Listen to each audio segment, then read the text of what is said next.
बिस्मिल्लाह इन्नल हम्दुलिल्लाह नहमदुहु व नस्तईनुहु व नस्तगफिरुहु व नऊज़ु बिल्लाहि मिन शुरूरि अनफुसिना व मिन सय्यिअति अमालिना मैं यहदिल्लाहु फला मुदिल्ल लहु व मैं युद्लिल फला हादिय लहु व अशहदु अल्ला इलाहा इल्लल्लाहु वहदहु ला शरीका लहु व अशहदु अन्ना मुहम्मदन अब्दुहु व रसूलुहु अम्मा बाद फ़इन्न खैरल हदीस किताबुल्लाह व खैरल हदी हदी मुहम्मदिन सल्लल्लाहु अलैहि वसल्लम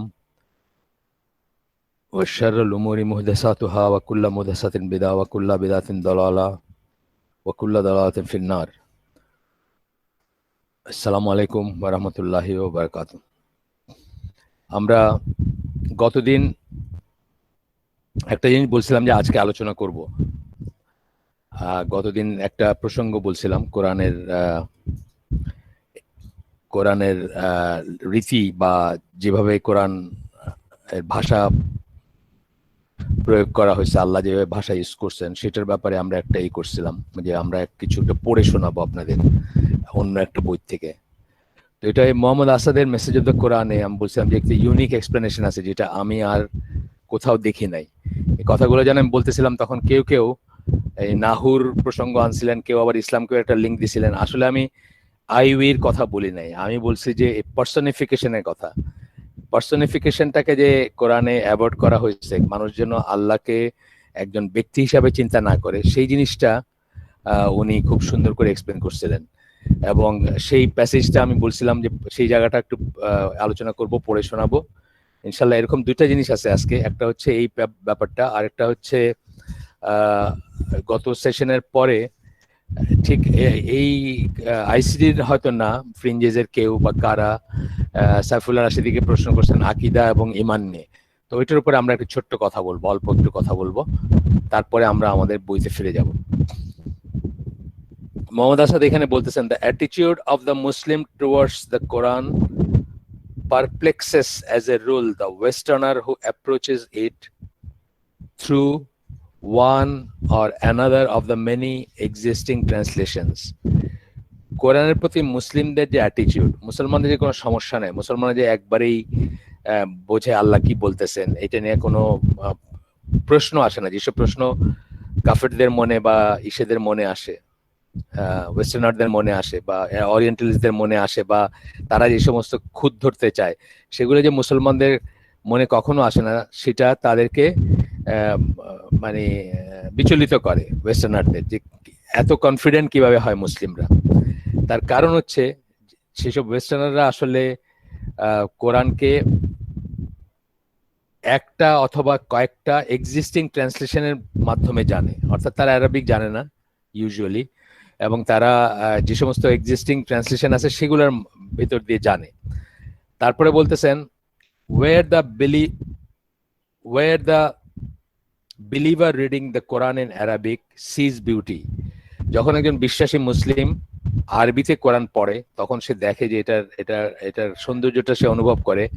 The non-Muslim reader often claims to discern crudeness. সে তার কাছে ক্রুড মনে হয়, চাচা ছোলা মনে হয় কোরআনকে। The coherence of the Quranic worldview and its relevance to the human condition escape him altogether. এখানে খুব সুন্দর একটা কথা বলছেন, coherence of the Quranic worldview. Quranic worldview মানে কোরআন পৃথিবীটাকে, জীবনটাকে, জীবন ব্যবস্থাকে যেভাবে দেখে, সেটার যে সঙ্গতিপূর্ণ যে ব্যাপারগুলা, and its relevance to the human condition, এবং মানুষের জীবন, মানুষের অবস্থার সাথে যে এটার যে সম্পর্ক, সেটা escape him altogether. সেটা সে ওয়েস্টার্নার চোখে পড়ে না, কারণ সে ভাষাটা জানে না। সে একটা মানে ট্রান্সলেশন এর মাধ্যমে জানতেছে কোরআনকে। and assume the guise of what Europe's and America's Orientalist literature is frequently described as incoherent rambling. আর তখন সে কি দেখে এখানে, তার কাছে অসঙ্গতিপূর্ণ র্যাম্বলিং মানে ধরেন মানে অর্থহীন কিছু কথা, বা মানে অর্থহীন চিৎকার বা মেকিং নয়েজ বা এই ধরনের সেন্সটা আসে আর কি। ইনকোহারেন্ট মানে অসঙ্গত বা সঙ্গতিহীন তার কাছে মনে হয়। এটা নিয়ে লেটার ডেজে যারা আরবি জানেন বা আরবি তারা অনেক চেঞ্জ করছেন এই পজিশনটা। আমি আপনাদেরকে একজনের কথা বলছি, আপনারা সার্চ দিলে পাবেন। একজন মহিলা 90+ ইয়ার্স ওল্ড আর কি ওনার বয়স, লেজলি হ্যাজেলটন। উনি হচ্ছেন অ্যাগনস্টিক জু, মানে অরিজিনালি জু কিন্তু অ্যাগনস্টিক, আল্লাহ বিশ্বাস করতেন না। তো উনি কোরআনের উপর লেকচার দিয়ে বাড়ান এখন। উনি দেখবেন কিভাবে বলবেন জিনিসগুলা। এটা চেঞ্জ হয়েছে। যারা এখন মোহাম্মদ আসাদের কথাই ধরি, উনিও তো ইউরোপিয়ান, যার পড়তেছি আমি প্যাসেজ, বাট মুসলিম, এবং উনি আরবিক খুব ভালো জানতেন। এই জায়গায় এসে এখান থেকে আমি একটা পুরোটা পড়ে যাই, এখানে এসে ফুটনোটটাতে গেছেন, যে ফুটনোটটা আমি পড়ার জন্য আজকের এই বইটা খুলছি বা আপনাদেরকে বলছিলাম যে পড়ে শোনাবো। তারপরে আমি এইটা পুরা শেষ করি এই প্যারাগ্রাফটা। তো বলতেছেন যে described as incoherent rambling, এটা ইনভার্টেড কমার ভিতরে দিয়েছেন, and passages which to a Muslim are expressive of sublime wisdom often sound flat and uninspiring to the Western ear. যেগুলো আমাদের জন্য পুরা প্রজ্ঞাপূর্ণ ব্যাপার, সেগুলো তাদের কাছে ফ্ল্যাট মনে হয়, মানে কোনো আবেদন মনে হয় না, আনইন্সপায়ারিং মনে হয়, কোনো ইন্সপায়ারেশন নাই সেগুলো মনে হয়। And yet not even the most unfriendly critics of the Quran have ever denied that it did in fact provide the supreme source of inspiration. অথচ সবচেয়ে আনফ্রেন্ডলি ক্রিটিক্স, যারা মানে সবচেয়ে বৈরী ভাবাপন্ন সমালোচনা করেন কোরআনের, তারাও কিন্তু এটা বলেন, provide the supreme source of, যে কোরআন হ্যাভ এভার ডিনাইড, তারা কখনো অস্বীকার করেন না। ইনফ্যাক্ট মানে কোরআন যে আমাদেরকে কি করে এই ব্যাপারটা, provide the supreme source of inspiration in both the religious and cultural senses of this world. Sorry, in both, ইন্সপাইরেশনের কথা বলতেছেন, সরি মাফ করবেন।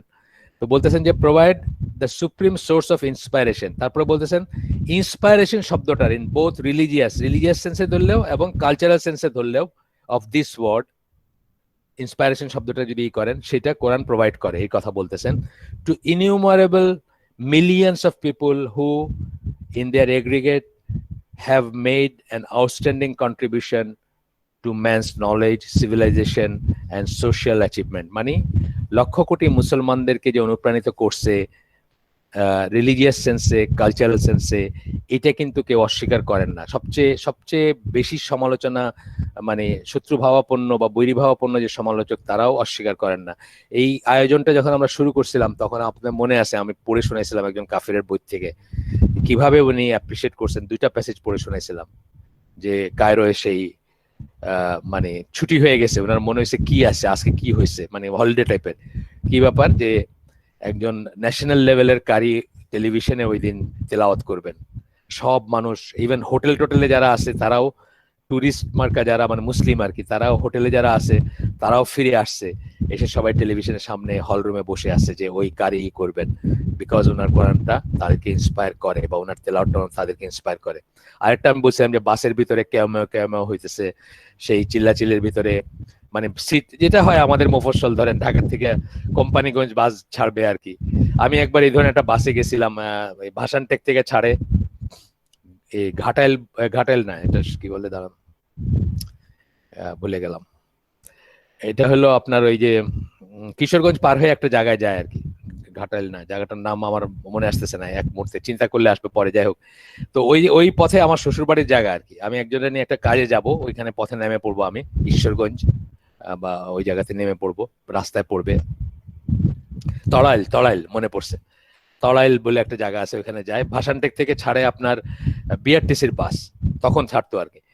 তো কত মানুষ এটাই ছিল আল্লাহ আলম, মানে মুরগি, তারপরে দুধের আপনার পাত্র, এইসব নিয়ে আর কি, কর্মজীবী মানুষ বেসিক্যালি, সবাই বোধহয় গার্মেন্টসেরই।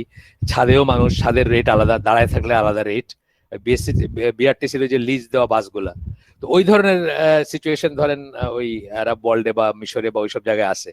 তো ওইটা দেখাচ্ছিলেন যে উনি বলতেছিলেন, উনি কিন্তু কাফের, উনি আরবি জানেন। উনি বলতেছিলেন যে এরকম কেউ মেও চলতেছে, ঝগড়াঝাটি চলতেছে জায়গা নিয়ে, বসা নিয়ে। তো ড্রাইভার কি করলো, এই ইসের ভিতরে একটা ক্যাসেটে তার কোরআনের একটা সুন্দর তেলাওয়াত ছেড়ে দিল। আস্তে আস্তে সব চুপ হয়ে গেল, সব ঠান্ডা হয়ে গেল, সব শান্ত হয়ে গেল, আর কোনো ঝগড়াঝাটি নাই, খুব আরামসে বাকিটা জার্নি সবাই চুপচাপ গেল। এই এই এফেক্টের কথা বলতেছে, এইটাই আরেকভাবে বলতেছেন মোহাম্মদ আসাদ। ওইটা মোহাম্মদ আসাদের না, ওইটা তো সেলস বলে এক লোকের। তো ওই ওই এফেক্টের কথাই মোহাম্মদ আসাদ এখানে বলতেছেন আর কি, যে মানে কত মানে এই ধরনের ব্যাপার, যে ইন্সপায়ারেশন কত মানুষের, এবং বলতেছেন কাদের, outstanding contribution to man's knowledge, এবং যারা মানে মুসলিমদের কথা বলছেন, যারা মানুষের নলেজের মানে আউটস্ট্যান্ডিং কন্ট্রিবিউশন করে গেছেন, civilisation and social achievement, civilisation সভ্যতা যে এই পর্যন্ত আসছে সেটাতে তাদের আউটস্ট্যান্ডিং কন্ট্রিবিউশন আছে, এবং সোশ্যাল অ্যাচিভমেন্ট, এবং সামাজিকভাবে যে সামাজিক সুবিচার বলেন বা সামাজিক বিন্যাস বলেন, এইগুলোতে যে তাদের আছে। How can this paradox B explain? এই যে প্যারাডক্সটা, যে একদিকে তারা স্বীকার করতেছেন যে ইসলামের গ্রেট অ্যাচিভমেন্ট আছে, এবং সেটার মূল শক্তি হচ্ছে, চালিকা শক্তি হচ্ছে কোরআন, এবং কোরআন দ্বারা ইন্সপায়ার্ড হয়ে এরকম কন্ট্রিবিউশন করে গেছে মুসলিমরা, বা মুসলিমরা এরকম সিভিলাইজেশন তৈরি করে গেছে, এটা বলতেছেন। আরেকদিকে বলতেছেন যে কোরআনের এইগুলা ইনকোহারেন্ট লাগে তাদের কাছে, বা পড়লে খুব রসকসহীন মনে হয়। তো এই দুইটার ভিতর কিভাবে উনি প্রশ্ন রাখছেন আর কি, how can this paradox B explain, এটা কিভাবে এক্সপ্লেন করা যায়। যাই হোক, এইটা আমাদের কথা না, এই প্যাসেজটা আমি পড়ে শোনাইলাম, কারণ এই প্যাসেজটার ভিতরে ওই কথাটা আসছে, যে কথাটা নিয়ে আমি আপনাদের সাথে কথা বলতেছিলাম গতদিন, ওই ব্যাপারটা আসছে। ইনকোহারেন্ট র্যাম্বলিং যেখানে বলছি আমরা, যে সঙ্গতিহীন কিছু আওয়াজ, উল্টাপাল্টা কথা বা এই ধরনের কথা, এই সেন্সটা আর কি, ওইখানে এই ফুটনোট, ওইটার ফুটনোটে উনি লিখতেছেন, যেটা আমি গতদিন আপনাদেরকে বলতে চাইছিলাম, যে আপনার আল্লাহকে একটা পার্সন হিসাবে, আমাদের মতো মানুষের মতো একজন বা একজন ব্যক্তি, এটা কিন্তু একটা বড় একটা সমস্যা এসে, ধর্মতত্ত্ব, সমস্ত ধর্মের বা সমস্ত ধর্মতত্ত্বে এটা একটা বড় সমস্যা, যে আল্লাহকে কিভাবে দেখবো আমরা, আমরা কি খুব কাছের মনে করব, নাকি খুব দূরের মনে করব, নাকি একজন মানুষের মতো মনে করব, মানে নানা রকম আছে। আপনাদেরকে আগেও বলছি, যারা আমার সাথে বসেন বা বসছেন আগে, তাদেরকে আগেও বলছি আমি, যে ধরেন ইসের কথা, ওই যে মাইকেল অ্যাঞ্জেলোর একটা ছবি আছে, যে একজন উস্কো খুস্কো চুলের বয়স্ক বুড়া মানুষ, সব দাড়ি চুল সাদা, উনি আঙ্গুল বাড়াই দিতেছেন, এবং একজন মানে নগ্ন মানুষ, ইয়াং, তার ইটা ঢাকা আর কি, মানে প্রাইভেট পার্টটা জাস্ট একটা কাপড় টাইপের একটা আবরণ আছে, উনি আঙ্গুল বাড়ায় ওটা টাচ করতে চাইতেছেন। অর্থাৎ এই মানুষ হিসাবে বা একজন ওয়াইজ ওল্ড ম্যান হিসাবে আল্লাহকে কল্পনা করা এই ছবিতে, বা এই ধরনের আর কি, মানে মানুষের রূপে চিন্তা করা, অ্যানথ্রোপোমরফিক যেটাকে আমরা বলি।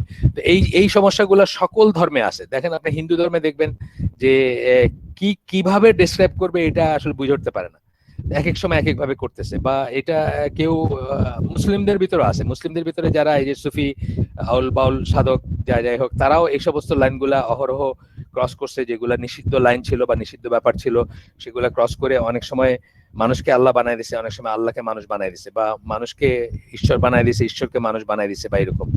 এই কথাটা করে বলতেছেন, এই ফুটনোটে বলতেছেন, দাস ফর ইনস্টেন্স, এইভাবে ফর ইনস্টেন্স মানে উদাহরণস্বরূপ, western critics of Quran frequently point to the allegedly incoherent reference to God. Allah সম্বন্ধে বলতে গিয়ে ইনকোহারেন্ট, অসঙ্গতিপূর্ণ মানে আল্লাহকে অ্যাড্রেস করতে গিয়ে কোরআনে ফ্রিকুয়েন্ট অসঙ্গতি যেটা, সেটার কথা বলেন, রেফারেন্স টু গড, আল্লাহর কথা বলতে গিয়ে, often in one and the same phrase as he, god, we or I. আমি এই কথাটা বলতেছিলাম পার্সনিফিকেশন, আমি কিন্তু প্লুরাল আই আর কি বলে plural we, first person plural আর ফার্স্ট পার্সন, এই আপনার সিঙ্গুলার উই আর আই, সেটা নিয়ে বলতে চাই না রিয়েলি। ওইটা আসছে কথার ভিতরে, ওইটাও একটা কথা, যে উই আই, এই সবকটা একসাথেই বলতে হবে, we I he God you, সবকিছুই। আমরা সূরা ফাতিহার প্রথম আয়াতটার কথা বলছি, অনেক সময় অনেকের কাছে বলছি আমরা, যেখানে কি আলহামদুলিল্লাহি রাব্বিল আলামিন, এটা কি থার্ড পারসন, কিন্তু থার্ড পারসন, এটা থার্ড পারসন সিঙ্গুলার। এরপরে কি ইয়াকা নাবুদু ওয়া ইয়াকা নাস্তাইন, এখানে কি হয়ে গেল সেকেন্ড পারসন কা, মানে ইউ। এই যে থার্ড থেকে সেকেন্ডের শিফট, আমি এই কথাটা বলতে চাইছি, আমি অ্যাকচুয়ালি আই উইটা রিয়েলি বলতে চাই না, ওইটাও আসবে, ওইটাও পার্ট অফ এই জিনিস যেটার কথা আমরা বলতেছি, পার্সনিফিকেশন না করার চেষ্টার একটা অংশ এটাও। তো বলতেছেন যে একই ফ্রেজের ভিতরে বা একই একই আয়াতের ভিতরে বা একই একই গোতে হি, গড, উই অর আই সবকটা হয়তো ব্যবহার হইতেছে, with the corresponding changes of the pronoun from his to ours to my, or from him to us to me, মানে এইভাবে চেঞ্জ গুলা হইতেছে। তার, আমাদের, আমার, অথবা সে, আমরা, আমি, এই সবকটা আসতেছে হয়তো একই গোতে আসতেছে। They seem to be unaware of the fact that these changes are not accidental. এখানে তারা যেটা মিস করে, যে তারা মনে করে যে এগুলা নজবিল্লাহ, তারা তো মনেই করে যে এটা মানুষের লেখা বা রাসূল সাল্লাল্লাহু আলাইহি ওয়াসাল্লাম বসে বসে লিখছেন। তো তারা মনে করে যে লিখতে গিয়া অনেক ভুল হয়ে গেছে, মানে লিখতে গিয়া আপনার খেই হারায়া একটা আই জায়গায় উই হয়ে গেছে, উইর জায়গায় দে হয়ে গেছে বা আস হয়ে গেছে, বা যেগুলো বললাম আমি, ঠিক আছে, হিজ, আওয়ার্স, মাই, অথবা হিম, আস, মি, এগুলা যে চেঞ্জ হয়েছে এটা। তো উনি বলতেছেন এই এক্সপ্রেশনটা আর এইভাবে এত সুন্দর করে আর কেউ, আমি দেখিনি আর কি, হয়তো থাকতে পারে কোথাও, আমি পড়ি নাই, আমার ক্ষুদ্র জ্ঞানে আসে নাই আর। They seem to be unaware of the fact that these changes are not accidental. এটা কাকতালীয় না বা accidental না, এই চেঞ্জগুলো ডেলিবারেট, ইচ্ছা করে করছেন আল্লাহ। And not even what one might describe as poetic license. আর কবিতার ভিতরে অনেক লাইসেন্স থাকে। কবিতার ভিতরে আপনি দেখেন একটা বানান উল্টা, রবীন্দ্রনাথ পয়লা রস্বইকার দিয়ে পাখি লিখতে শুরু করলেন, রবীন্দ্রনাথ লিখছেন দেখে এখন পাখি রস্বইকার দিয়ে হয়ে গেল। এটা হলো পোয়েটিক লাইসেন্স, মানে একজন বড় কবি যখন কিছু একটা লিখে ফেলেন, ওটা উল্টা পাল্টা হইলো, বানানটা হইলো, ওইটাই তখন রীতি হয়ে যায়। এইটাও না সেটা। অনেকে মনে করতে পারেন যে এটা হয়তো সেই ধরনের জিনিস, যে একটা এত সুন্দর একটা কাজ কোরআন, ওইখানে একটা এই ধরনের একটা যদি কোনো কেউ করেই থাকেন সেটা গ্রহণযোগ্য, সেটাও না ব্যাপারটা।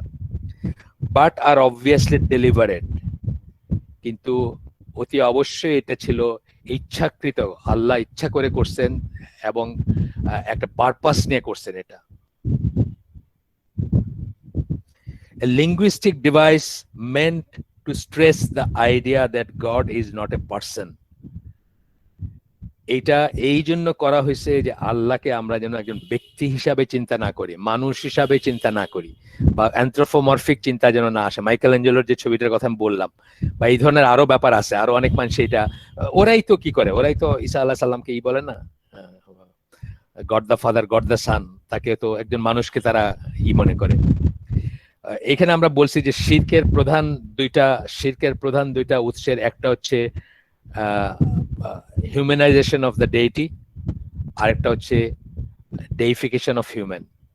হিউম্যানাইজেশন অফ দ্য ডেইটি মানে ঈশ্বর বা ইলা, যে তাকে আস্তে আস্তে আপনি কি করে ফেললেন, মানুষের পর্যায়ে নিয়ে আসলেন, হিউম্যান বানায় ফেললেন, অথবা ডেইফিকেশন অফ হিউম্যান বা মানুষকে শ্রদ্ধা করতে করতে আপনি ইলার পর্যায়ে নিয়ে গেলেন। দুইটা হচ্ছে শিরকের প্রধান দুইটা উৎসব।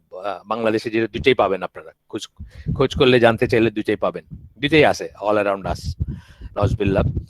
তো বলতেছেন যে to stress the idea that God is not a person and cannot therefore be really circumscribed by the pronouns applicable to finite beings. আল্লাহ একজন ব্যক্তি না, আর সেই জন্য ফাইনাইট বিংস মানে আমরা যারা সীমিত, মানে সীমাবদ্ধ প্রাণী যারা, আমি, আপনি সবাই, আমাদেরকে যে প্রোনাউন গুলা দিয়ে ই করা হয়, সেই প্রোনাউন দিয়ে আল্লাহকে আবদ্ধ করা যায় না বা ডিফাইন করা যায় না বা বাধা যায় না। খুবই সুন্দর একটা এক্সপ্লেনেশন। আমি এই এক্সপ্লেনেশনটা আর কোথাও এত সুন্দর করে পাই নাই, মানে এই কথাগুলো আসছে হয়তো, কিন্তু আমার কাছে খুব ভালো লাগছে, এই জন্য আপনাদের সাথে আমি শেয়ার করলাম। এটা ছিল একটা, যেটা আমি বলছিলাম শেয়ার করব। আরেকটা বলছিলাম যে আরো একটা এক্সপ্লেনেশন যেটা এত সুন্দর করে কাউকে দিতে দেখি নাই, কারণ এটা ঠিক এক্সপ্লেনেশন হিসাবে না, রিফিউটেশন হিসাবে। খ্রিস্টানরা যে কটা জিনিস নিয়ে কোরআনকে বা ইসলামকে বা মুসলিমদেরকে অ্যাটাক করে, তার ভিতরে খুব ফেমাস একটা হচ্ছে আপনার সূরা মারিয়ামের 27 নম্বর আয়াতে, যেখানে ঈসা আলাইহিস সালামকে কোলে নিয়ে যখন লোকালয়ে আসলেন মারিয়াম তার মা, তখন তাকে মানুষজন বলল, ও Mary, thou hast indeed done an amazing thing. এটা এটা হচ্ছে জ্যাকোবিয়ান ইংলিশে বলতেছেন উনি আর কি, যে তুমি খুব অদ্ভুত একটা কাজ করছো, অর্থাৎ তুমি একটা খারাপ কাজ করছো, তুমি বিবাহ বহির্ভূত একটা সন্তান নিয়ে আমাদের ভিতরে আসছো বা একটা সন্তান প্রডিউস করছো, what O sister of Aaron, হে হারুনের বোন, এই কথাটা দিয়ে কিন্তু আপনি দেখবেন এক ডজন, কেন আমি তো আমার জীবনে এক ডজন জায়গায় পাইছি, আপনি আরো পাবেন খুঁজলে, যে তারা অ্যাটাক করে যে মোহাম্মদ সাল্লাহ সাল্লাম। এখানে কিন্তু এই কথাটা জাস্ট শোনার ভিতরে বা একসেপ্ট করার ভিতরে কিন্তু আপনার ইমান নষ্ট হয়ে যাবে। এই কথাটা শোনা এবং একসেপ্ট করা, শুনে যদি একসেপ্ট করেন, কারণ তারা কি বলতে চাচ্ছে, যে মোহাম্মদ সাল্লাহ সাল্লাম জানতেন না যে মরিয়ম হারুনের বোন না, মুসা আলাইহিস সালামের বোন না, এর ভিতরে কয়েকশো বছরের সময় গেছে, সময়ের গ্যাপ আছে। এটার ইমপ্লিকেশন কি? এক হচ্ছে যে কোরআন মোহাম্মদ সাল্লাল্লাহু আলাইহি ওয়াসাল্লাম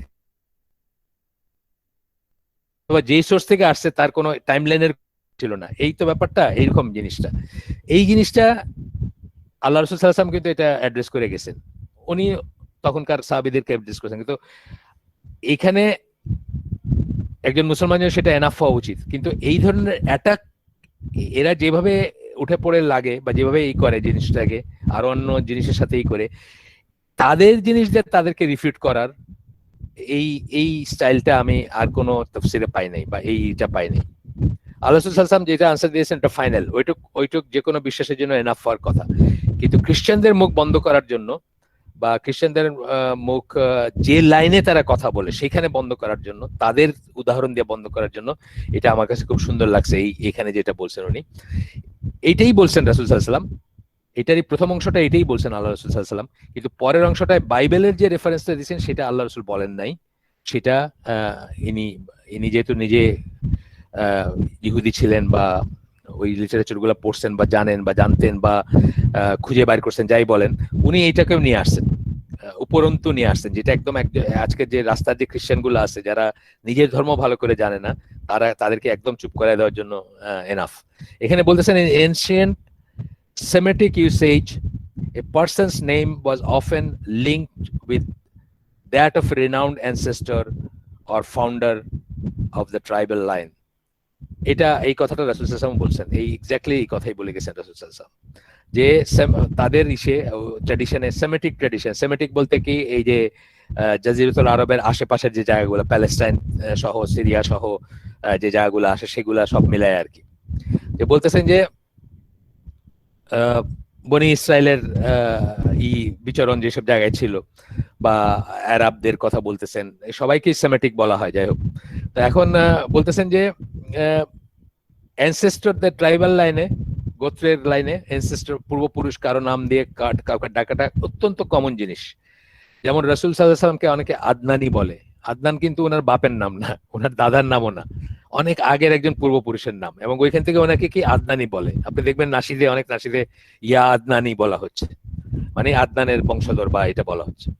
দাস উনি উদাহরণ দিয়েছেন, Das for instance a man of the tribe Banu Tamim was sometimes addressed as son of Tamim. Banu Tamim একটা ট্রাইব আছে, এখনো তারা আছে, তামিমি দেখবেন নামটা পাবেন এখনো। তো বনু তামিমের একজনকে এখনো তারা বলবে সন অফ তামিম, অথবা সে তো সেই কবে থেকে নিয়ে আসে এটা, মানে এই ট্রাইবটা, অথবা মানে রাসূল সাল্লাল্লাহু আলাইহি ওয়াসাল্লামের সময় থেকে আসে, এবং অথবা ব্রাদার অফ তামিম এইভাবে ডাকবে, সন অফ তামিম বা ব্রাদার অফ তামিম বলে ডাকবে। আচ্ছা, তো এরপরে বলতেছেন, এইটা যেদিন আমি প্রথম পড়ছিলাম, এই এই এই তাফসির না, যখন একজন ওরিয়েন্টালিস্টের অ্যাটাক হিসেবে পড়ছিলাম, যে বলছিল যে আল্লাহ রাসূল সাল্লাল্লাহু আলাইহি ওয়াসাল্লাম এটা জানতেন না, ওই পড়ার পরে আমি রাতে ঘুমাইতে পারিনি। এটা অনেক আগের কথা, বহুত আগে, আমি তখন ইসলামের পথে নতুন হাঁটি পাপা আর কি, তখনকার কথা।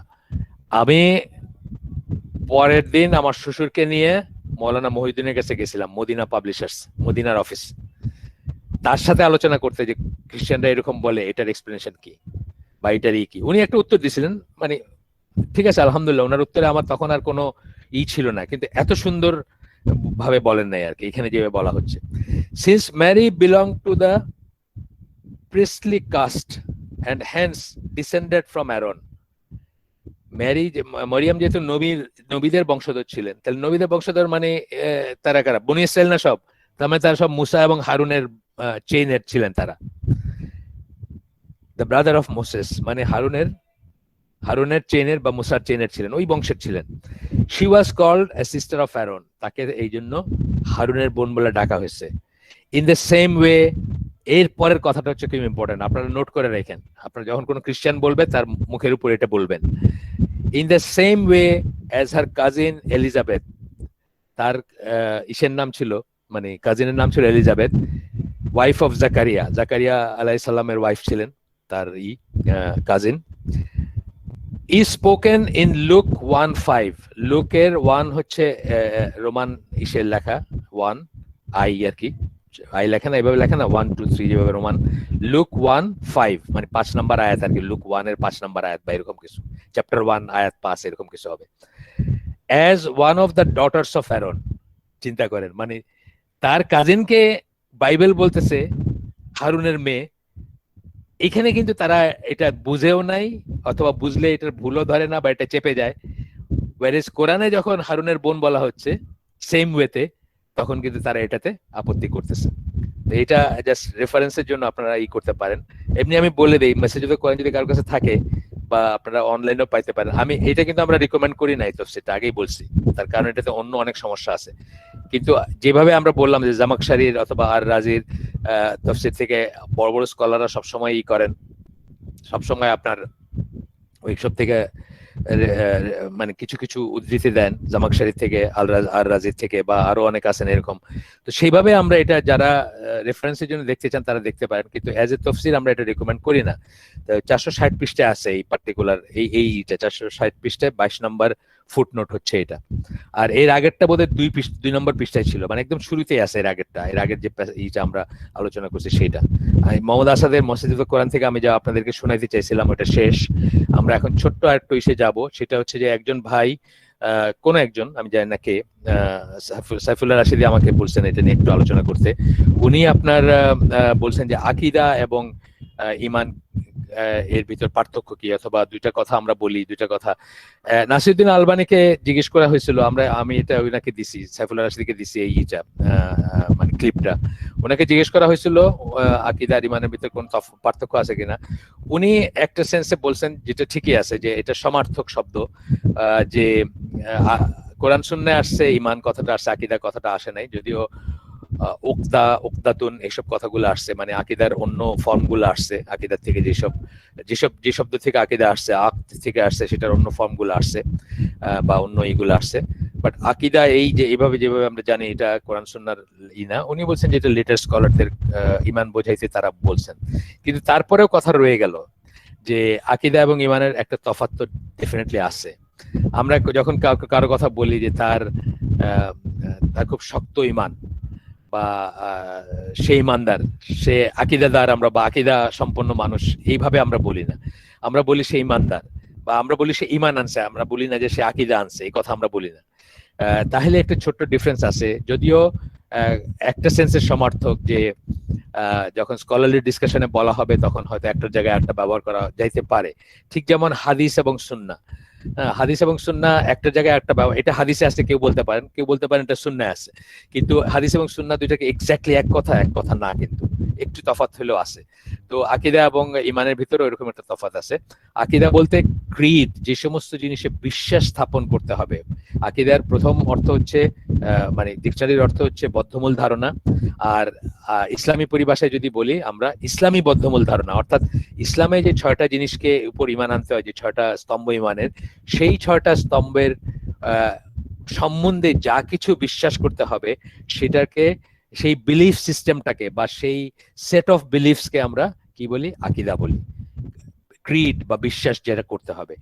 আর ঈমান যখন বলি তখন ওই 6টা আর্টিকেলের উপরে বিশ্বাস স্থাপন করা, সেগুলোকে সত্যায়ন প্রত্যয়ন করা এবং সেগুলোকে সারেন্ডার করা, এটা বোঝাই আমরা। তো আকীদা বললে শুধু বিশ্বাসের অংশটাই বোঝায়, জেনারেলি স্পিকিং বলতেছি আমি। আর ঈমান বললে বিশ্বাসের সাথে কাজটাও আসে, কারণ আমরা ঈমানের ডেফিনিশন কি জানি, মানে অনেক ডেফিনিশন আমরা এগুলো পড়ছি আগে, আবারও কখনো দরকার হলে আমরা শোনাবো আপনাদেরকে। তো একভাবে ঈমানের কথা বলেন কি, যে মুখে ইজহার করতে হবে, আশহাদু আল্লা ইলাহা ইল্লাল্লাহ ওয়া আশহাদু আন্না মুহাম্মাদান আবদুহু ওয়া রাসূলুহু, মুখে উচ্চারণ করতে হবে। প্রথমে অন্তরে বিশ্বাস থাকতে হবে, মুখে উচ্চারণ করতে হবে এবং সেই মতো কাজ করতে হবে। তাহলে কাজটাও বা আমলটাও শুধু মুখে বললে হবে না যে আমার ইমান আছে, কাজটা বা আমলটাও হচ্ছে ইসের অংশ, কি বলে, ইমানের অংশ। এবং তার ভিতর ভ্যারিয়েশন আছে। ইমানের অংশ হইলেও একটা, আমরা আমরা আগেও বলছি যে একটা ছোট্ট ফেইথের 77 ব্রাঞ্চেস, এই কথা, এই বইটার কথা সোয়াবুল ইমান আমরা আগেও বলছি, বা এটার সম্বন্ধে আমরা আগেও আলোচনা করছি যে এখানে 77টা শাখা বা 77-এর মতো শাখা আছে। এই বইটার ভিতরে কি বলা হচ্ছে যে এই শাখাগুলোর ভিতরে সবচেয়ে উপরে হচ্ছে লা ইলাহা ইল্লাল্লাহ, যেটা ছাড়া কোনো ইমান নাই। আর সবচেয়ে নিচে হচ্ছে রাস্তা থেকে একটা ক্ষতিকর দ্রব্য উঠায় ফেলে দেওয়া, যে কারো কষ্ট হবে এই কথা চিন্তা করে। কিন্তু আপনি একদিন যদি একটা কলার চোখলা রাস্তার থেকে উঠায় না ফেলেন, এই জন্য আপনার ইমান নষ্ট হয়ে যাবে না। তো বুঝতে হবে যে আমলের এই পর্যায়টা, মানে এই যে কলার চোখলা অথবা কাটার মানে কাটাওয়ালা ডাল আপনি রাস্তার থেকে উঠায় ফেলে দিলেন, এটা একটা কর্ম, এটা একটা আমল, এটা ইমানের অংশ। বাট এই অংশের জন্য আপনার ইমান সম্পূর্ণ নষ্ট হয়ে যাবে না, বা আপনি বেঈমান বা ইমানদা হারায় ফেলবেন না, বা ইসলাম থেকে বের হয়ে যাবেন না। তো এই সেন্সে প্রথমে বললেন যে অন্তরে বিশ্বাস, তারপর বললেন মুখে ঘোষণা। এই দুইটা হচ্ছে মূল এবং কাণ্ড ইমানের। আর আমলগুলা হচ্ছে শাখা প্রশাখা। এর ভিতর কোনো আমল আছে যেটা কেটে ফেলে দিলে আপনার ইমান থাকবে না। আপনি ওই কাণ্ডের উপর থেকে প্রথম ব্রাঞ্চিং আউট যে ব্রাঞ্চটা, ওইটা কাটলেন, বড় একটা ডাল কেটে ফেললেন, বাস আপনার গাছটাই মরে গেল। আর কতগুলো আছে যে একটা পাতা পড়ে গেল বা ছোট্ট একটা ডাল ভেঙে পড়লো, যেমন আপনি রাস্তা থেকে ক্ষতিকর দ্রব্য উঠায় ফেলেন নাই একদিন, সেই ছোট্ট শাখাটা আপনি পরিপূর্ণভাবে পালন করেন নাই, এই জন্য আপনার গাছটা মরে যায় না, বা ইমানের গাছটা মরে যাবে না। তো যাই হোক, কথা ফিরে আসি আবার, যখন আমরা আকীদা বলবো তখন সেট অফ বিলিফ বা শুধু বিশ্বাসের জিনিসগুলাকে বলবো, কি কি বিশ্বাস করতে হবে বা করা উচিত বা করার কথা, সেগুলাকে বোঝাবো। আর ইমান যখন বলবো, সেগুলা বিশ্বাস করা, সেগুলা প্রত্যয়ন সত্যায়ন করা, তাসদিক যেটাকে আমরা বলি। যখন আমরা আশহাদু আল্লা ইলাহা ইল্লাল্লাহ বলি, তখন কি আসলে আমরা আসলে সাক্ষ্য দিচ্ছি বা সত্যায়ন করতেছি, প্রত্যয়ন করতেছি। আর সেটার কাছে সারেন্ডার করা, ইনকিয়াদ যেটাকে আমরা বলি, সেটার কাছে অনেকেই জানতো যে সত্য, অনেকেই জানতো যে আল্লাহ রসুল সত্য, আল্লাহ রসুলের নিয়ে আসা বাণী সত্য, তার ধর্ম সত্য। আবু তালেব যেরকম জানতেন, সাফিয়া রাদিয়াল্লাহু আনহা তার বাবাও জানতেন। তাদের ভিতরে একটা ডায়লগের কথা আমি অনেকবার বলছি আপনাদের, তার বাবা চাচার ভিতরে, তারা জানতেন যে উনি সত্য নবী, উনি যাই নিয়ে আসছেন, এটা সত্য। কিন্তু একজন ট্রাইবাল প্রাইড এর জন্য পারেন নাই ইসলামে আসতে, আরেকজন ইসের জন্য পারেন নাই, তাদের বনি ইসরাইল না বলে পারেন নাই। সুতরাং দুইজনেরই কি আসলে, দুইজনেরই ইমান ছিল না, কিন্তু তাদের আকীদা সম্বন্ধে বা সেট অফ বিলিফটা তারা হয়তো বিশ্বাস করতেন এক ধরনের, বা মনে করতেন, কিন্তু সারেন্ডার করেন নাই সেটার কাছে। সেটাকে সত্য মনে করলেও সারেন্ডার না করলে কিন্তু হবে না, তার কাছে আত্মসমর্পণ করতে হবে এবং সেটাকে সত্যায়ন প্রত্যয়ন করতে হবে। যাই হোক, এটা আমাদের আজকের না, আমরা আমাদের মূল আয়োজনে যাই। ইনশাল্লাহ আমাদের তো তাড়াহুড়া কিছু নাই, আমরা ধরেই পড়বো। 11:03 বাজে, আমাদের 27 মিনিট সময় আছে। এই 27 মিনিটে আমাদের যতটুকু আল্লাহ তৌফিক দিয়েছেন ততটুকু পড়বো, তারপরে আরেকদিন পড়বো, অসুবিধা নেই। আজকে একটা নতুন চ্যাপ্টার শুরু হবে, নতুন সেকশন বলতে চ্যাপ্টার, উনি অবশ্যই এটাকে পার্ট হিসাবে বা হিসাবে করেন, সাবজেক্ট হিসাবে ভাগ করছেন। ওনার ভাগটা হচ্ছে এটা, ওই হিসাবে এটা চ্যাপ্টার 2, 2 নম্বর চ্যাপ্টারে আসলাম আমরা।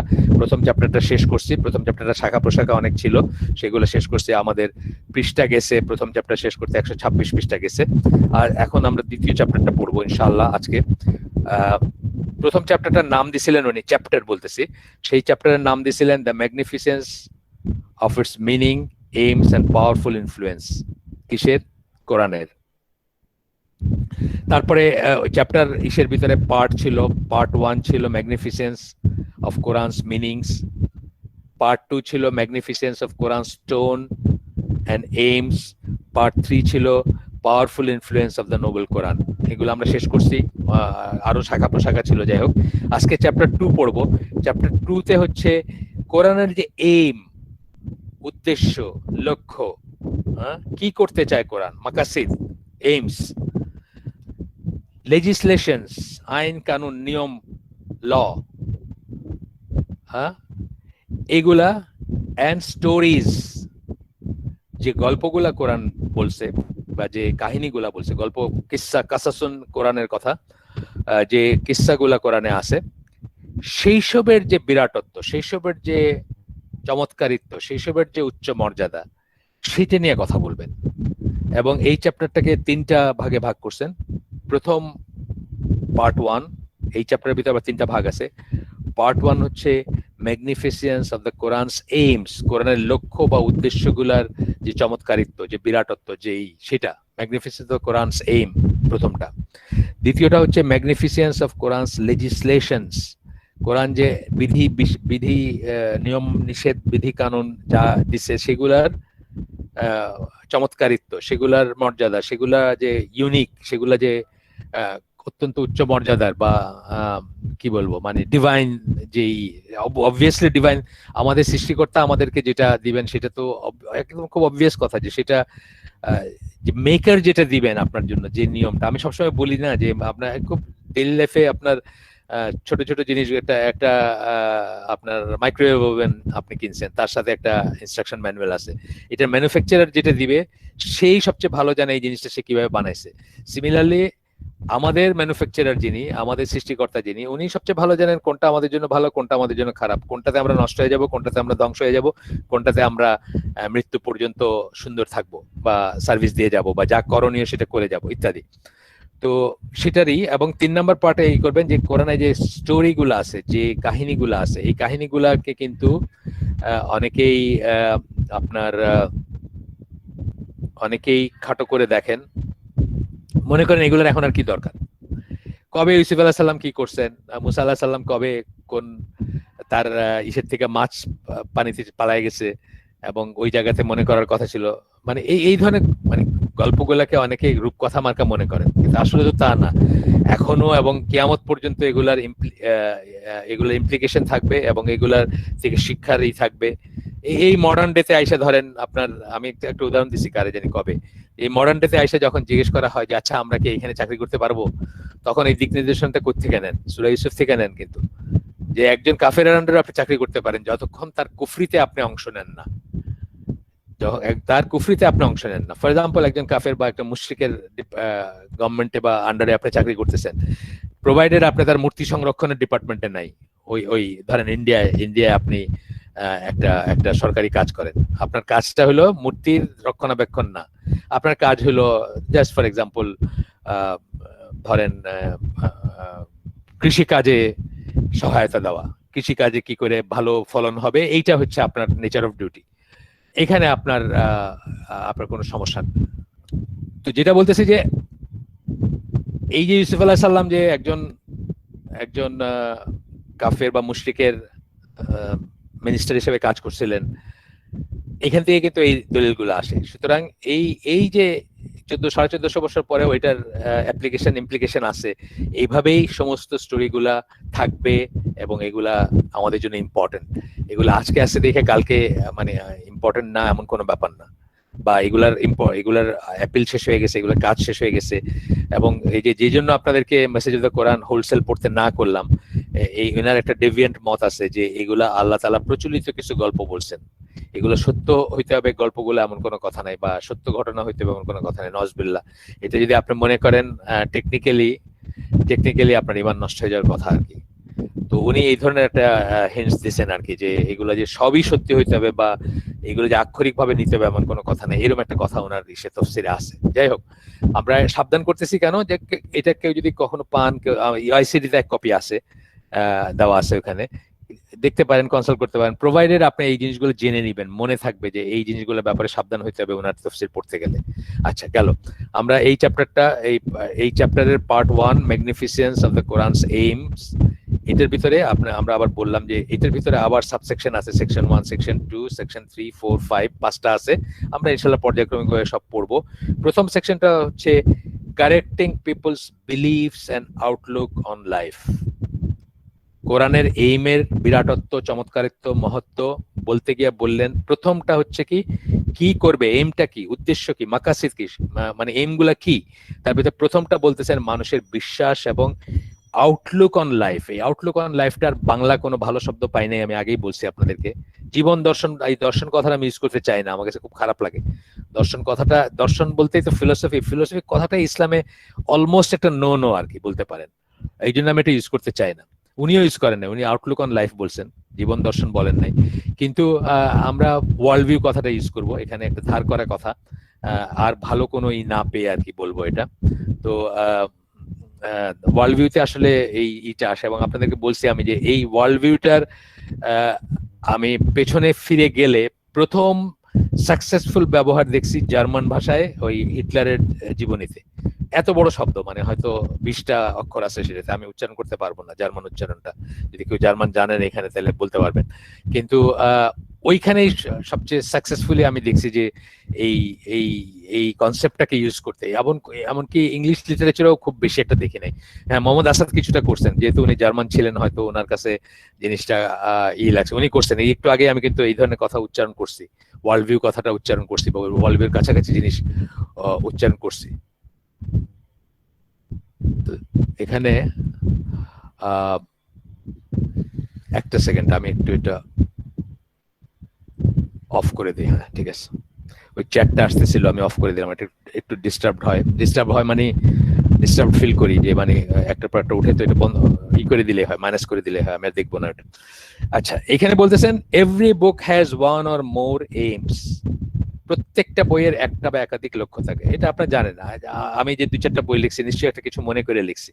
একটা বা একাধিক এম থাকে, লক্ষ্য থাকে, যে আমি এটা অ্যাচিভ করতে চাই, এটা অ্যাচিভ করতে চাই, এই মেসেজটা অ্যাক্রস পাঠাইতে চাই যারা পড়বে তাদের কাছে। ফর ইনস্ট্যান্স বলতেছে একটা ডায়েটের বই কি করে? ডায়েটের বই আপনাকে কিছু খাবারের দেয়, তাতে আপনি আপনার জন্য শরীরটা ফিট হয় বা আপনি ভালো ফিল করেন, এটা হচ্ছে তার target.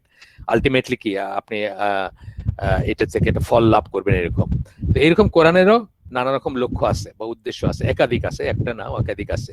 The aims of Quran are not literally enumerated in any single part of the Quran. কোন একটা সূরায় বা কোন একটা ইসে সবকটা উদ্দেশ্যকে আল্লাহ ট্যাবুলেট করেন নাই, বা আল্লাহ বলেন নাই এই ABCD EFG এই এতকটা উদ্দেশ্য নিয়ে আমি কোরআন নাজিল করছি, এটা বলেন নাই।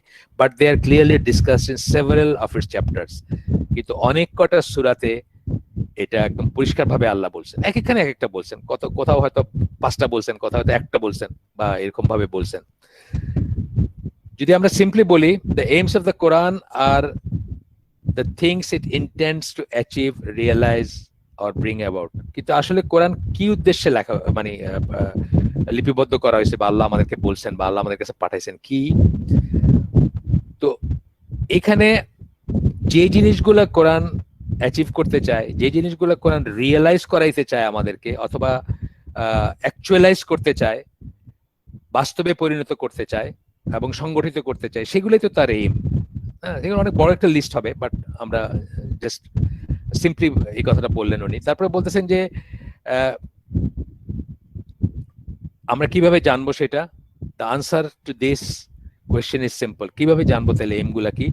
We know them because even though they are not listed in the Quran, they are clear to anyone who contemplates and reflects on the meanings of the Quran. আপনি যদি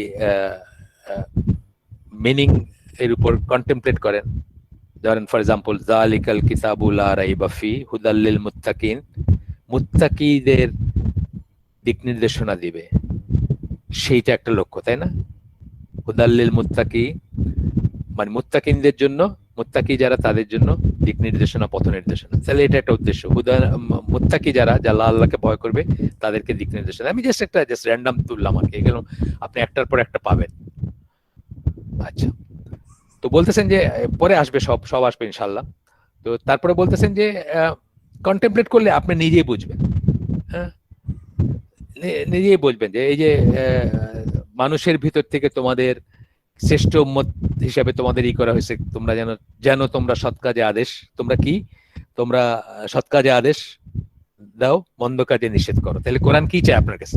আপনি সৎ কাজে আদেশ করবেন, মন্দ কাজে নিষেধ করবেন। এইভাবে আপনি মানে আয়াতগুলা পড়তে পড়তে যদি নিজেও চিন্তা করেন, তাহলেও আপনি বুঝবেন যে সে কি চায়, বা তার উদ্দেশ্য কি, তার লক্ষ্য কি, সে কি অ্যাচিভ করতে চায় কোরআন। আচ্ছা, তারপর বলতেছেন therefore a good student of the Quran knows, for instance, that one of the aims of Quran is to teach man how to achieve ultimate happiness in both this world and the hereafter. এই দুনিয়ায় এবং আখিরাতে কিভাবে ultimate happiness, চূড়ান্ত শান্তি লাভ করবে মানুষ, বা সুখ ঠিক বলতে চায় না, সুখ কথার ভিতরে একটা ফিজিক্যাল ব্যাপার চলে আসে। প্রশান্তি বলি আমি, সাকিনা বলি, প্রশান্তি বলি, হ্যাপিনেস, ট্র্যাঙ্কুইলিটি, এই সমস্ত কথাগুলো বলবো, বা সুখ সুখ শান্তি বলবো, বাট শরীরের ব্যাপারটার চেয়েও আসবে, আত্মিক ব্যাপারটা মেইনলি আসবে। কারণ ওই যে বললাম যে আপনার ইজিপশিয়ান যে ঘটনাটা বললাম, যে যারা বাসের ভিতর ক্যামেও করতে করতে চুপ করে গেল, তাদের কি সমস্যা চলে গেছে নাকি? তাদের বাস কি আরো প্রশস্ত হয়ে গেছে? না, হয় নাই, কিন্তু তাদের মনে একটা সাকিনা আসছে, একটা প্রশান্তি আসছে।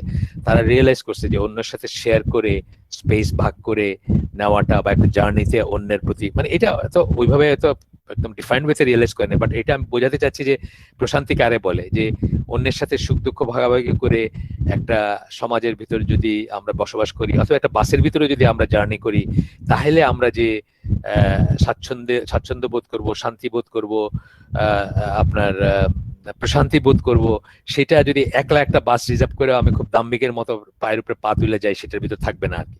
ভাই স্যার উদাহরণ বললাম আমি, জাস্ট একটা মনে আসলো ওই ঘটনাটা, সেই জন্য বললাম। আচ্ছা, এই দুনিয়া এবং হেয়ার আফটার, এই দুনিয়া শান্তিতে এইভাবে আসবে, শেয়ারিং, কেয়ারিং, সমাজবদ্ধতা। আমরা আগেই বলছি ইসলাম হচ্ছে আপনার কালেকটিভিজমের ধর্ম, সমাজবদ্ধতার ধর্ম। ইসলাম একা পালন করার ধর্ম না, একা পালন করার ধর্ম না, পরিবারের ধর্ম, সমাজের ধর্ম, সামাজিকতার ধর্ম। প্রত্যেকটা এবাদত কালেকটিভ এবাদত ইসলামের, খেয়াল করবেন আপনি। অথচ সেই কালেকটিভিজম কিন্তু আপনাকে এনশিওর করতে পারবেন না যে আপনার ঠিকই আছেন, সেটা আপনার নিজের করতে হবে। ধরেন আপনি একজন মুনাফিক, আপনি সবার সাথে জামাতে নামাজ পড়লেন, 5 ওয়াক্ত সালাত পড়তেছেন, কিন্তু ভিতরে বিশ্বাস করেন না, আপনাকে কি জান্নাত দিতে পারবে? সেই জামাত পারবে না। কিন্তু সেই জামাত আপনাকে ফ্যাসিলিটেট করতেছে যে আপনি যেন কালেকটিভ সমষ্টির ভিতরে থাকেন, কালেকটিভিটির ভিতর থাকেন, বা কালেকটিভিজমের ভিতর থাকেন, সমষ্টির ভিতরে থাকেন, সমষ্টির একজন হন, এবং আপনার জন্য ফ্যাসিলিটেট করতেছে ধর্মটা বা ধর্মের কাজগুলো আপনি যেন ইজিলি করতে পারেন। কিন্তু সে কি এনশিওর করবে? না, ওই পার্সোনাল লেভেলে কিন্তু আবার আপনার পার্সোনালি পিওর হইতে হবে। যেমন বললাম যে মুনাফিক, সে 5 ওয়াক্ত সালাত পড়তেছে, ঈদের নামাজ পড়তেছে, হজ করতেছে, কোরবানি দিতেছে, সবই করতেছে, কিন্তু সে নিশ্চিত জাহান্নামী। কেন? কারণ কালেকটিভিজমের ভিতর থাকলেও তার ভিতরটা, যেটা আল্লাহর কাছে প্রথম সারেন, ওই যে বললাম অন্তরে বিশ্বাস, সেই অন্তরে বিশ্বাসটা তার নাই। সুতরাং কিন্তু যাই হোক, কথা হচ্ছে যে আবার ফিরে আসি, যে এইখানে এই দুনিয়ায় আপনি এই ইসলামের বিধিবিধান গুলো মানলে আপনি শান্তিতে থাকবেন, আর হিয়ার আফটার মানে ওইখানে আলটিমেট শান্তিতে থাকবেন আখিরাতে। and that another one of its aim, আরেকটা এইম হচ্ছে কোরআনের কি, to establish through its legislation and laws justice on earth, পৃথিবীতে সুবিচার প্রতিষ্ঠা করা। কিসের মাধ্যমে? তার আইন কানুনের মাধ্যমে। এই আমি আপনাদের বারবার বলছি, এখানে কিন্তু ছোট্ট একটা ক্যাচ আছে, বলেন নাই কিন্তু যে পৃথিবীতে ইকুয়ালিটি প্রতিষ্ঠা করা, এটা বলেন নাই। অল অ্যানিমালস আর ইকুয়াল, সাম অ্যানিমালস আর মোর ইকুয়াল দেন আদার বা আদার্স, এরকম কথা কিন্তু বলেন নাই, বা এরকম কথা ইসলাম বিশ্বাস করে না, বা ইসলাম বলে না, এই মুনাফিকিতে যায় না, সবাইকে ইকুয়াল বলে না। এটা একটা নিফাক, এটা কোনোদিন হইতেই পারে না। হাতের 5টা আঙ্গুলি সমান না। আপনি আপনি কে জানি আমাকে একদিন প্রশ্ন করছে, ওই যে বললাম শয়তানে দখল করে আছে মস্তিষ্ক, সেরকম একজন প্রশ্ন করছে যে ইসুফ আলাইহিস সালামের বাবা ইসুফ আলাইহিস সালামকে বেশি ভালোবাসতেন, এটা নবী হিসাবে কি উনি একটু জুলুম করলেন না, অবিচার করলেন না? আপনারা কি বলেন, অবিচার করছেন? অবিচার করেন না, কারণ ভালোবাসার উপর কারো হাত নাই। একেবারে এখানে যদি একজন মা থেকে থাকেন আজকে, বা যে কোনো একজন মাকে জিজ্ঞেস করেন যার 10টা বাচ্চা আছে, উনি বুকে হাত রেখে আল্লাহর নামে শপথ করে বলতে পারবেন না। বুকে হাত রাখা বলতে বিং সিনসিয়ার, এটা কসম না, আল্লাহর নামে শপথ করবেন, করে বলতে পারবেন না যে 10টা বাচ্চাকে উনি সবসময় একদম ইউনিট হিসাবে ইকুয়াল দেখছেন, ইটের মতো 10টা ইট এইভাবে দেখছেন। প্রশ্নই ওঠে না কোনো, প্রশ্নই ওঠে না। আমার জীবনে আমি আমার মায়ের বেলায় দেখছি, আমার দাদির বেলায় দেখছি, প্রশ্নই ওঠে না কোনো। আমার দাদি সবচেয়ে ভালোবাসতেন তার সবচেয়ে বকে যাওয়া যে ছেলেটা ছিল সেটাকে, সবচেয়ে দুষ্ট শয়তান যে ছিল তাকে সবচেয়ে ভালোবাসতেন, এটা আমরা বুঝছি। তো এইটা প্রশ্নই ওঠে না কোনো, এটার উপর কোনো হাত নেই মানুষের। এই জন্য আল্লাহ রাসূল সাল্লাল্লাহু আলাইহি ওয়াসাল্লাম আয়েশা রাদিয়াল্লাহু আনহাকে যে সবচেয়ে বেশি ভালোবাসতেন, এটা ওপেনলি বলছেন, এবং এটার উপর কোনো হাত নাই তার।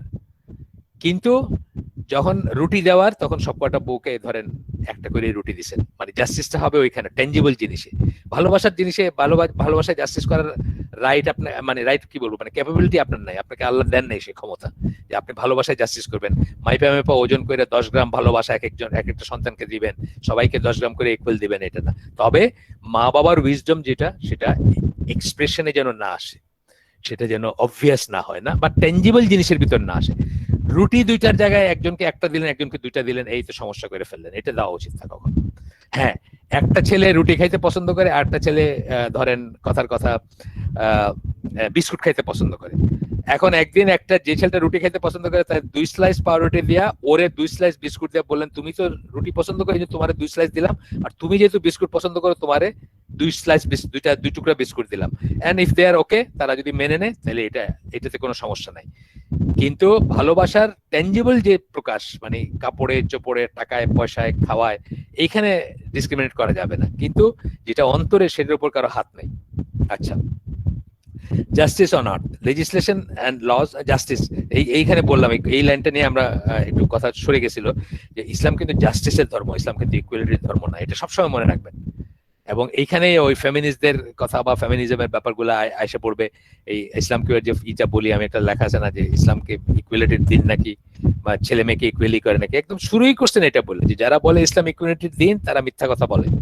এর চেয়ে বড় মিথ্যাচার হয় না। ইসলাম হচ্ছে জাস্টিসের দিন, সুবিচারের দিন, যেখানে যেটা প্রাপ্য, যেখানে যার যেটা প্রাপ্য সেটা তাকে দিবে, সেটার দিন। আচ্ছা, in this section I'll focus on 5 important aims of the Quran. এখানে 5টা ইম্পর্টেন্ট, এই সেকশনে 5টা ইম্পর্টেন্ট এইম নিয়ে কথা বলবেন, যেটা আমরা আগেই আপনাদেরকে বললাম। তার ভিতরে প্রথমটা শুরু করতেছেন এখন, কয়টা বাজছে? 9 মিনিট, যতটুকু পারি আমরা যাব। প্রথমটা হচ্ছে correcting people's belief and outlook on life. বিশ্বাসটা কারেক্ট করা আর ওয়ার্ল্ড ভিউটা কারেক্ট করা। জীবনটাকে কিভাবে দেখবে? ফর এক্সাম্পল, আমরা জীবনটাকে টেম্পোরারি দেখি। মুসলমান ওয়ার্ল্ড ভিউতে জীবনটাকে টেম্পোরারি।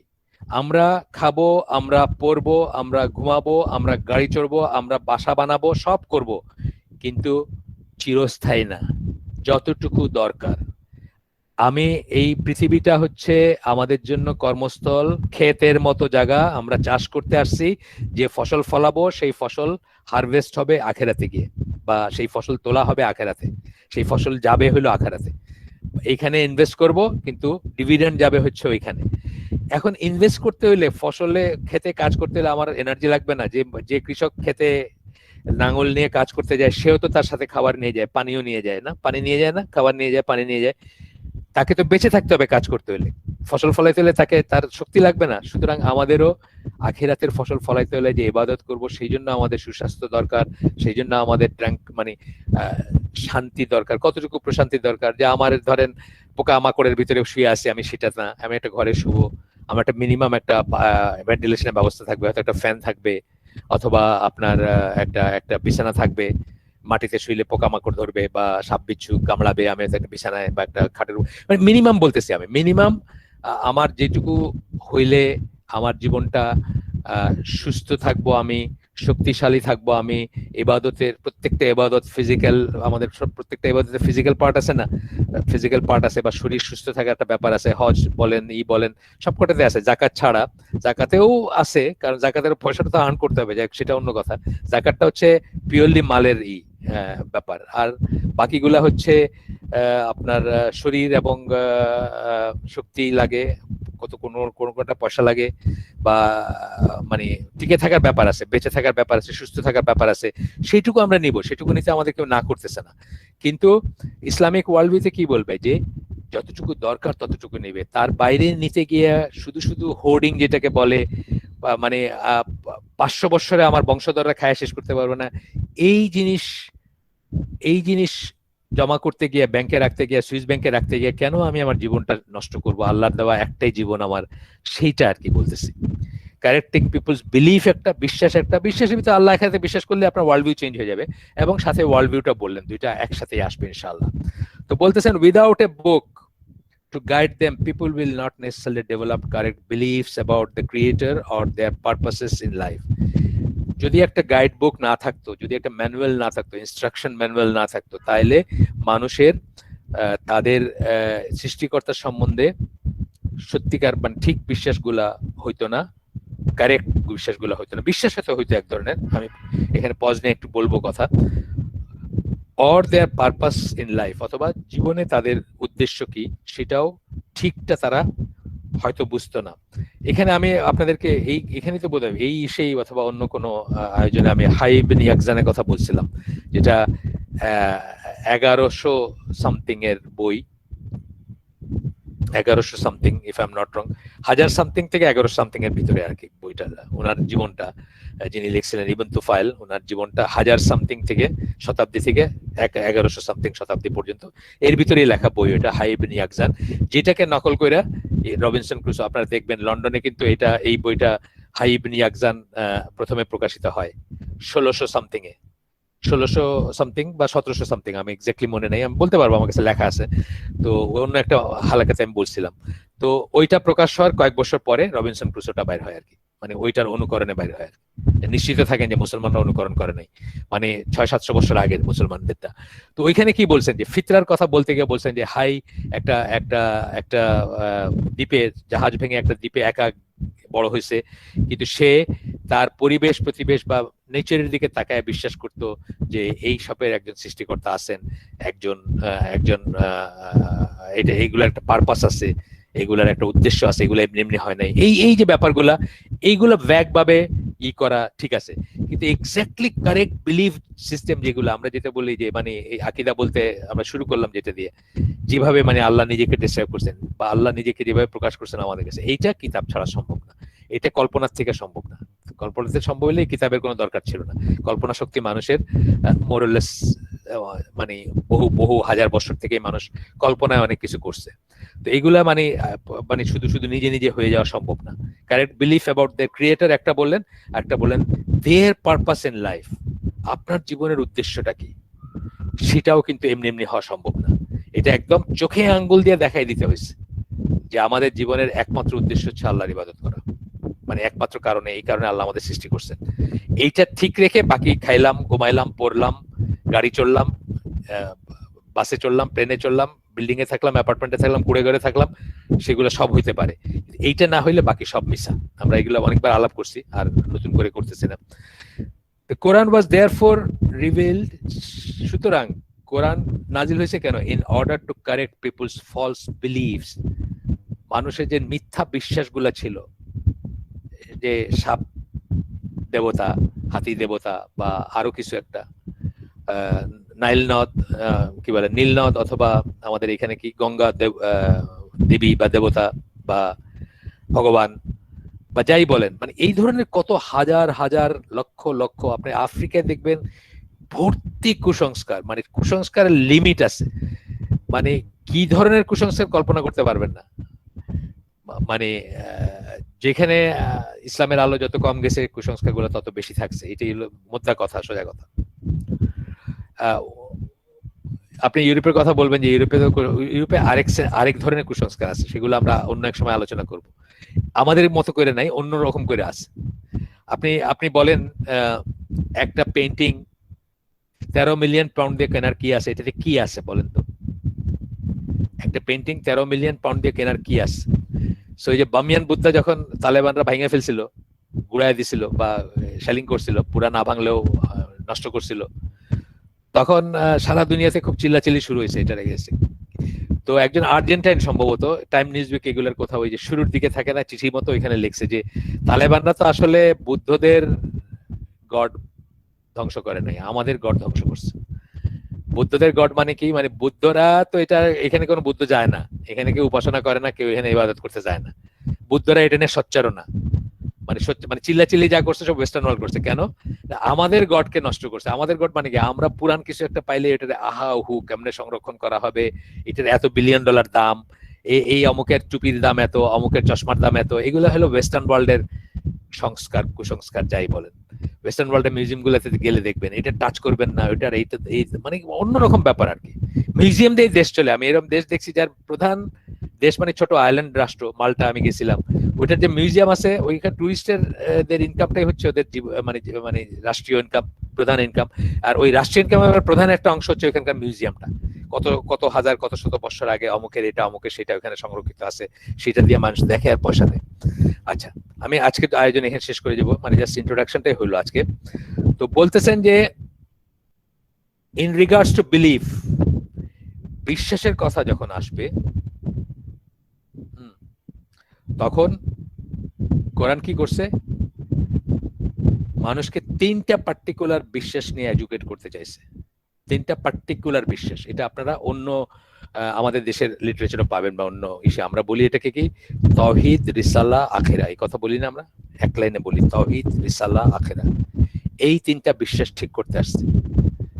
তো রিসালাতে একটা পাসিং আর তাওহীদ এবং আখিরা হচ্ছে সর্বকালের জন্য। রিসালা মানে ধরেন আচ্ছা রিসালাত শেষ, আল্লাহ রাসূলের রিসালাত শেষ না, শেষ, তখন একটা মানে তখনকার যারা ওই সময় প্রেজেন্ট ছিলেন তাদের জন্য এটা বেশি, আমাদের জন্য ইম্পর্টেন্ট কিন্তু তাদের জন্য বেশি ইম্পর্টেন্ট ছিল আর আমাদের জন্য ইম্পর্টেন্ট। তো আমরা তো ধরেন ওইটাতে বিশ্বাস করে ইসলামে দাখিল হয়েছে বা এই করি, কিন্তু তাওহীদ এবং আখিরাতের বিশ্বাসটা কিন্তু কন্টিনিউয়াসলি আল্লাহ কোরআনে বলে গেছেন। রিসালার কথা যেভাবে বলছেন রিসালার কথা বলছেন, রাসূলের কথা বলছেন, কিন্তু তাওহীদ আখিরার কথা কি মানে ইমানের শর্ত হিসাবে কিন্তু অনেক জায়গায় বলে গেছেন তাওহীদ এবং আখিরার কথা, মানে আল্লাহ এবং আখিরাতে যারা বিশ্বাস করে সেটা। তো যাই হোক, এটা আমরা এর পরের দিন আমরা এখান থেকে আজকে যেখানে শেষ করলাম এখান থেকে শুরু করব। আমাদের আজকের সময় শেষ। সুবহানাকা আল্লাহুম্মা বিহামদিকা আশহাদু আল্লা ইলাহা ইল্লা আনতা আস্তাগফিরুকা ওয়া আতুবু ইলাইক। আমরা যে শুনলাম তার ভিতরে ভালো কিছু শুনে থাকলে সমস্ত প্রশংসা আল্লাহর, খারাপ কিছু শুনে থাকলে সমস্ত ব্যর্থতা আমার এবং এর শয়তানের তরফ থেকে। আমাদের যদি কোনো প্রশ্ন থাকে, আমরা এই রিলেভেন্ট এই সাবজেক্টের উপর আমরা হয়তো একটা দুটো প্রশ্ন নিলাম, যদি থাকে, নাও থাকতে পারে, প্রশ্ন থাকতেই হবে এমন কোনো কথা নেই। আর আমরা যে শুনলাম, ভালো যে শুনলাম তা বাসায় নিয়ে যাব বা বাসায় মানে নিজের ভিতরে রাখবো, রেখে কিছুটা হইলেও, আমরা তো অনেক কথা শুনছি না, কিছুটা হইলেও আমরা জীবনে ইমপ্লিমেন্ট করার চেষ্টা করব বা ধারণ করার চেষ্টা করব। তবেই কিন্তু আমাদের এই আয়োজনটা, এই যে আমরা 1 ঘন্টা সময় আমরা 40 জন ইন্টু, এখন 44 জন এই মুহূর্তে আছেন, 44 জন ইন্টু 1 ঘন্টা মানে কি 44 ম্যান আওয়ার আমরা এখানে স্পেন্ড করছি। হ্যাঁ, এটা কিন্তু অনেক দাম আছে, তাই না? দাম আছে অনেক। এই ম্যান আওয়ারটা আমরা একসাথে আরো একটা কিছু করলে হয়তো অনেক বেশি কিছু করতে পারতাম, কিন্তু না করে আমরা অত্যন্ত জরুরি জিনিসেই আমরা স্পেন্ড করছি। কিন্তু যদি এটাকে ট্রান্সলেট করি ইনটু লাইফ বা ইনটু অ্যাকশন, তবেই কিন্তু আমাদের এটার থাকবে। আর যদি এইখান থেকে শুনলাম ওইখান থেকে চলে গেলাম, ওইখান থেকে চলে গেল, বের হয়ে গেল, শুনলাম আর ওই দিক দিয়ে বাইরে হয়ে গেল, তাহলে কিন্তু এটা ফ্রুটফুল হইলো না। ঠিক আছে, আমাদের আয়োজন এখানেই শেষ আজকের। যদি বিশেষ কোনো থাকে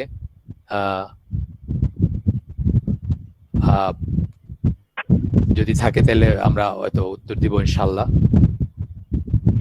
আসসালামু আলাইকুম স্যার, আহমেদ বলছিলাম। স্যার মারিয়াম আলাইহিস সালামের এটা আমরা ধরতে পারি নাই স্যার, এটা কাইন্ডলি যদি আরেকবার একটু বলতেন স্যার। মানে যে ভাষায় কোরআন মরিয়মকে বলছে হারুনের বোন, একই ভাষায় বাইবেলের লুক 1:5 মরিয়মের কাজিন ছিলেন জাকারিয়া আলাইহিস সালামের ওয়াইফ এলিজাবেথ, মানে এটা বিবলিক্যালি বলতেছি আমি। সেখানে তাকে হারুনের, এখানে হারুনের বোন আর এখানে হারুনের বোধহয় মেয়ে বা কিছু বলে সম্বোধন করছে।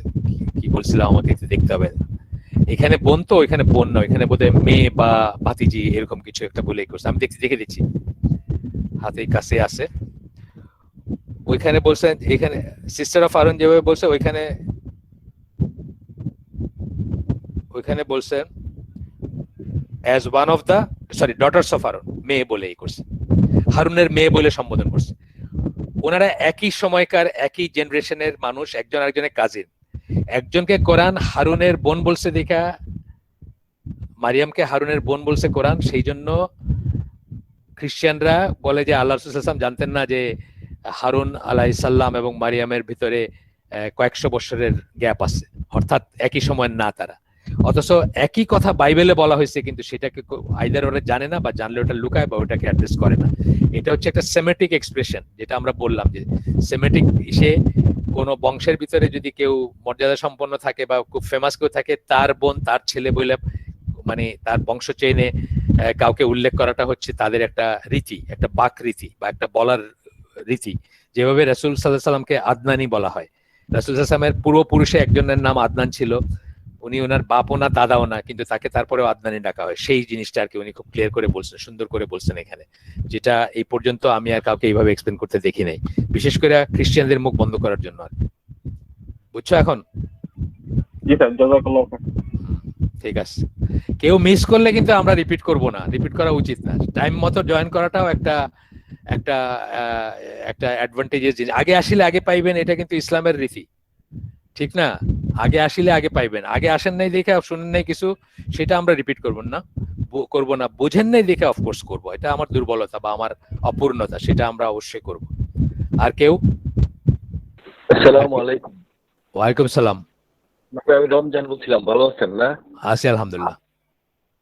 তো আমার একটা শব্দ আমি ভালো শুনতে পাই নাই, যে আপনি একটা তাফসীরের কথা বলছিলেন, যে ওই তাফসীরটা থেকে আমরা সব নেবো না, বাট যে একটা বিষয় নেওয়া যায়, সেই তাফসীরটার নামটা একটু যদি বলেন। এটা যেটা নিয়ে আলাপ করলাম পয়লা, দ্য মেসেজ অফ দ্য কোরআন। এটা আমরা রিকমেন্ড করি না, কারণ এটাতে অনেক সমস্যা আছে, কিন্তু যারা কোরআন সম্বন্ধে কনভার্সেন্ট, ভালো জানেন বা ভালো জ্ঞান আছে, তারা এটাকে রেফারেন্স হিসাবে নিতে পারেন। এটা মোহাম্মদ আসাদের the message of the Quran. ওনাকে তো নিয় মোতাজিলা বলা হয়, নব্য মোতাজিলা, ওনার কিছু ডেভিয়েন্ট দৃষ্টিভঙ্গির জন্য। সেটা জেনে সেটা বুঝে যদি কেউ পড়েন, সমস্যা নাই। আচ্ছা, ঠিক আছে, জাযাকাল্লাহ খাইর। আচ্ছা, আসসালামু আলাইকুম ওয়া রাহমাতুল্লাহি ওয়া বারাকাতুহু।